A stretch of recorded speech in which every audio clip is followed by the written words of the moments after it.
Hello Sitaram, જય માતાજી બધા યુટ્યુબ ફેમિલી, કેમ છો? મજામાં દેશો? આપણે દાદાએ ગયા હતા તો દાદાએ દર્શન કરી અને આ બાજુ આવ્યા છે અને હજી આપણે દાદાએ દર્શન કરવાના બીજે બાકી છે. તો અહીંયાથી આપણે હાલીને જઈએ છીએ, કેમ કે અમારે તો હાલવાનું હોય અને એને તો ગાડી લીધી છે. જો એકલા એકલા હાલા જઈએ, એકલા એકલા ગાડી લઈને આવે છે, એવું બધું હાલા રાખે. આવું તમારે દાદાએ જવાનું હોય તો યુટ્યુબ ફેમિલી બધા કહેજો કોમેન્ટ કરીને, કેમ જાઓ કેમ નહીં એમ. હવે આપણે અહીંથી ને આપણે બે જવાનું છે ગાડીમાં. આપણે ગાડીમાં બે ગયા છીએ અને ગાડી એને જવા દેશે દાદાએ દર્શન કરવા. તો કન્ટિન્યુ આપણા બ્લોગમાં બન્યા રાખો, ઠેઠ લગન જોવાની મજા આવશે. વાતાવરણ પણ સારું છે અને દાદાએ દર્શન કરવા પણ જવાનું છે. ભોંકળું છે પણ બહુ મજા આવે એવું છે દર્શન કરવા. આપણે હાલીને પણ પાછા ગાડીમાં બેઠા હતા ને હાલીને પાછી આ મોકળે ચડી ગયા છે ને તો અહીંયા તો ખાડો ભરેલો આવ્યો અને આવું આમ કંઈક છે વાતાવરણ. અને આમાં આપણે હાલીને જવાનું છે ઠેઠ લગન અને આગળ જે આપણે બતાવશું, પણ અત્યારે કહીશ નહીં. જ્યાં આવશે ને ત્યાં લગન તમે બધા કન્ટિન્યુ અમારા બ્લોગ જોયા રાખજો અને બહુ મજા આવશે. કેવું આમ જોતા જ તમને એમ લાગશે કે કેવું હશે એમ આગળ એમ. જવાર મિતભાઈએ તો રેનકોટ પહેરી લીધો છે અને આમ તો જો હજી હાલ્યા આવે. કેટલા થાકી ગયા એમ, ગાડી જ મૂકી જ છે તો કેમ હાલ્યા આવે છે? ગાડીમાં જ થાકી રે. હા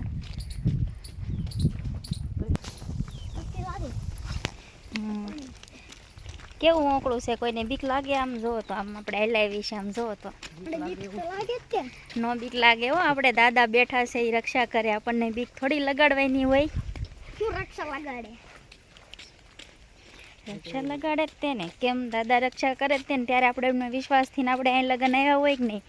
નકર આમાં ત્રણ જ છે, બીજું કોઈ નથી. અને એક દાદાની શ્રદ્ધાને વિશ્વાસથી આપણે નીકળ્યા છીએ.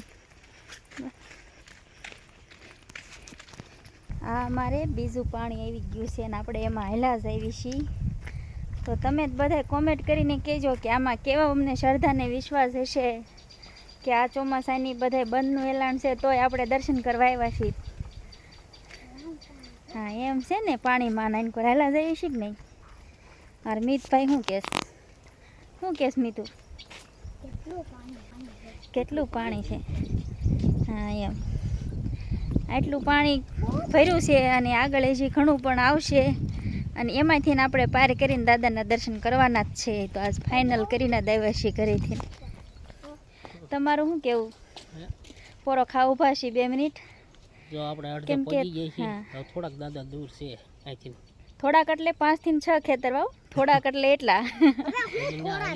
હા એમ આવી ગયા, હમણાં આવી જાય. તો આપણે એમ કહેતા હતા 5 ખેતરમાં અમારા દાદાએ જ અહીંથી નાખા છે, તો આપણે 4 ખેતરમાં કાપી નાખ્યું હેલીન અને 1 ખેતરમાં બાકી છે. ત્યાંથી આપણે ચપ્પલ છે તે કાઢી નાખવાના અને લાશ કાઢવાની અને પછી આપણે દાદાએ જવાનું. ત્યાં સુધી દાદાએ અહીંથી ન હલાય એટલે એમ આપણે લાશ કાઢી વાળ્યું છે. એટલે બહુ ઠેઠ લગન તો એ વિડીયો નહીં બનાવી, કેમ કે લાશ કાઢીને બહુ ન ઓલું થાય એટલે લાશ કાઢી વાળું. કેમ કે મારા દાદા હામાં દેખાય છે એટલે લાશ કાઢીને ચપ્પલ કાઢીને અહીં દાદાએ જઈને જ તેને આપણે જો ચપ્પલ પણ હાથમાં લઈ લીધા છે ને ચપ્પલ હાથમાં લઈને હાલું જવાનું.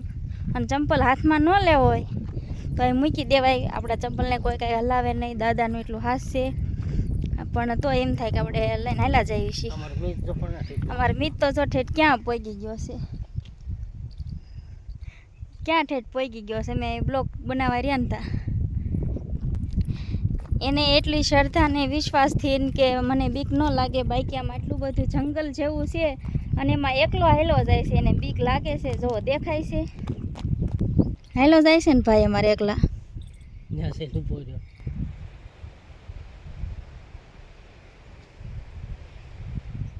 બધાએ દાદાના દર્શન કરી લીધા છે અને આપણે છે તે થોડાક આગળ વ્યા જઈએ અને આગળ જઈને અહીં થોડુંક આમ બાવળ છે એટલો અને હાલા જઈએ છીએ. અને હવે આપણે લાજ પણ ખોલી શકાય આમ, એટલે પ્રસાદી લઈ લેવી. તો હાલો બધાય પ્રસાદી લઈ લેવી.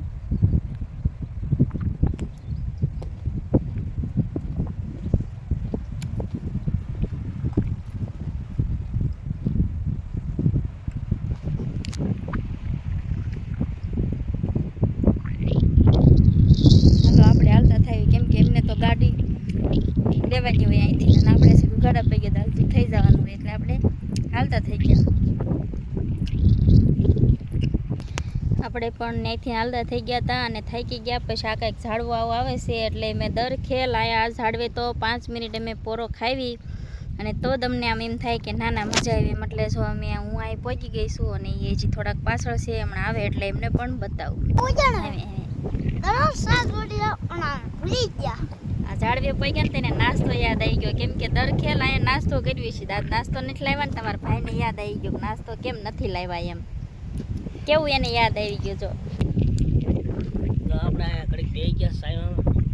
દર વખતે અહીંયા આપણે નાસ્તો કરીએ છીએ પણ આજ તો એમને બેઠા છે નાસ્તો લાયા જ નહીં. મારી નીતે તરત કીધું મમ્મી કે રોટલી નથી લાવ્યા. જો કે લાવવાનું તો હતું સવારમાં લસણિયું મરચું બનાવ્યું હતું પછી રોટલી બનાવી હતી પણ વરસાદનું એવું હતું ને એમ થતું હતું કે નથી જાવું છે એમ નામ કરતા હા ના હાલતું. પછી એમ થયું જે કરે દાદા ભલે જેવો વરસાદ આવવો હોય તો ભલે ન આવે તો ભલે ને આપણે જવું જ છે.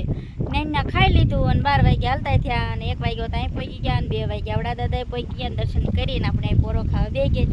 પણ તોય તે કાયમ નાસ્તો કરતા હોય આવી ત્યારે એટલે આજ નથી એટલે આને સાંભળી ગયો અને મારા નીતને પણ આમ જો દર વખતે જ્યારે દાદા આવે ત્યારે આપણે ક્યાં પહોંચી ગયો છે બીક ન કરશે આમ વગડા જેવું છે બધું આમ મોકળું ને એવું બધું. આપણે અહીંથી નીકળવી છે આ મોકળું એટલું પાર કરી વાળ્યું અને દાદાના દર્શન કરીને હવે આપણે નીકળવી છીએ અને હવે કન્ટિન્યુ બના રહેજો ઠેઠ લગન ઘરે જઈને તે મળશું બધાય ત્યાં સુધી બધાને બાય બાય. હવે આપણે ગાડી ચાલુ અહીંથી અડધું મોકળું હાલીને પાર કર્યું અને અડધું છે કે આપણે ગાડીમાં પાર કરવાનું છે એમ.